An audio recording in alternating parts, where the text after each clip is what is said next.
그만큼 톨스토이는 그냥 작가로서만 아니라 연구자의 자세로 그 열정을 쏟았던 그런 작품입니다. 그래서 그냥 어떤 비전공자, 비신학자 글을 썼다 하기에는 다시 한번 생각해 봐야 되지 않을까요?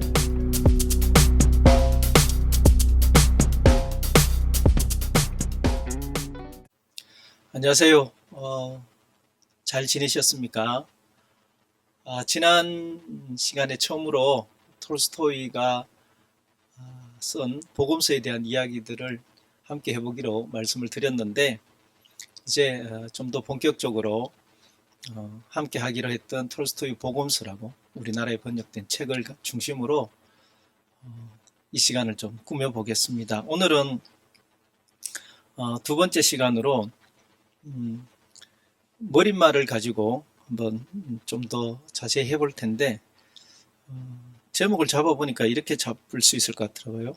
예수를 믿는 자 대 예수처럼 사는 자. 좀 더 톨스토이가 이 복음서를 쓰게 된 이야기들을 좀 더 하자면, 그냥 작가로서 이 복음서를 막 쓴 건 아니에요. 어쩌면 학자들만큼의 열정과 정성을 가지고 썼습니다. 또 가면서 중간중간에 그런 설명을 더 드리겠지만, 톨스토이는 이 사복음서를 여러 가지 버전, 그리고 학자들의 도움을 받아서 씁니다. 열심히 연구했다는 거죠. 요한 그리스 바흐, 콘스탄틴 폰 디생도로프, 에드아르 르위스, 바실리 그레출레비치 같은 성서학자들 저서를 참고를 했고요. 또한 초기의 그리스어 원전을 또 봅니다. 그래서 많은 시간을 할애하면서 연구했고, 그 다음에 불가타 성경, 라틴어로 된 불가타 성경, 그리고 독일어, 프랑스어, 영어 성경 버전들을 다 연구하면서 대조해가면서 이거를 씁니다. 그리고 이제 자기가 쓰는 거에 대한 이야기들을 야스나나 폴라냐의 자기 그 영지에 자녀들을 교육하는 그 가정교사가 계신데, 그분이 사실 언어학자예요. 그분하고 계속 이렇게 대화를 하면서 이 글 쓰고 이런 거에 대한 많은 도움을 받았다고 합니다. 그분의 이름이 이바킨이라고 저희들한테 소개되어 있는데, 그만큼 톨스토이는 그냥 작가로서만 아니라 연구자의 자세로 그 열정을 쏟았던 그런 작품입니다. 그래서 그냥 어떤 비전공자, 비신학자 글을 썼다 하기에는 다시 한번 생각해 봐야 되지 않을까, 그럴 정도로 생각입니다. 머릿말을 오늘 함께 좀 이야기할 텐데, 머릿말을 먼저 첫 번째 머릿말을 보면 복음서를 대하는 관점에 대한 이야기들이 나옵니다. 여러분 혹시 책을 보시게 되면 좀 찾아보시면 좋겠는데, 제가 본문을 가져왔습니다.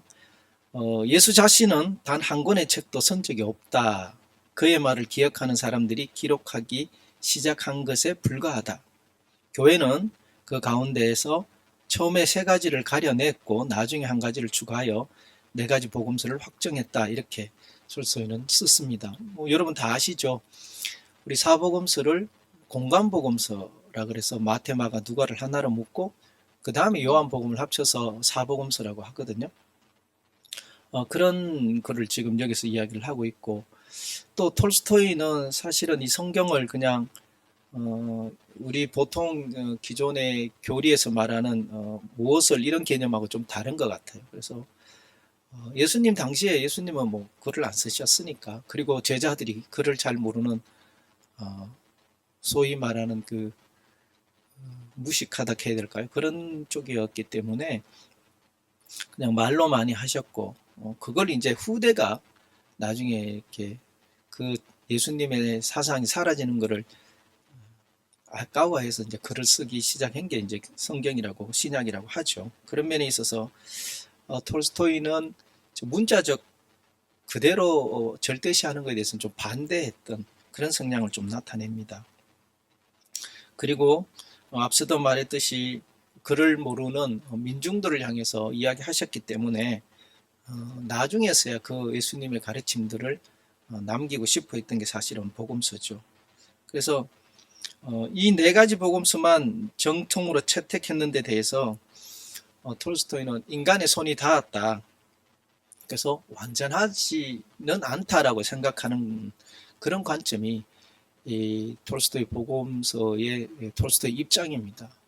이런 면들이 조금 기성교회 또 기존의 종교계 입장에서는 좀 안타깝게 볼 수 있는 그런 부분이기도 합니다. 그 다음에 두 번째로 톨스토이가 자기의 신앙의 여정과 회심에 대한 이유들을 그 기록에 남겨놓았습니다. 본문에 보면 이런 말이 있어요. 나는 나이 50세가 되었어야 그리스도인이 되었다. 그 당시 나는 무엇인가?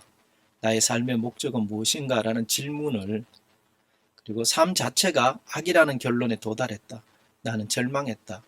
스스로 목숨을 끊으려고 했다. 이렇게 이제 자기가 50 정도 되어 왔을 때 삶의 무의미, 허무를 느끼게 된 거죠. 그래서 이제 어떻게 하면 좋을까를 찾게 되는 것이 이제 톨스토이가 다음에 언급하는 내용인데요. 어린 시절을 회상했다. 삶이 나에게 의미 있는 것이었고 신앙을 굳게 지키던 수많은 사람들도 삶의 의미를 잘 깨닫고 있었다.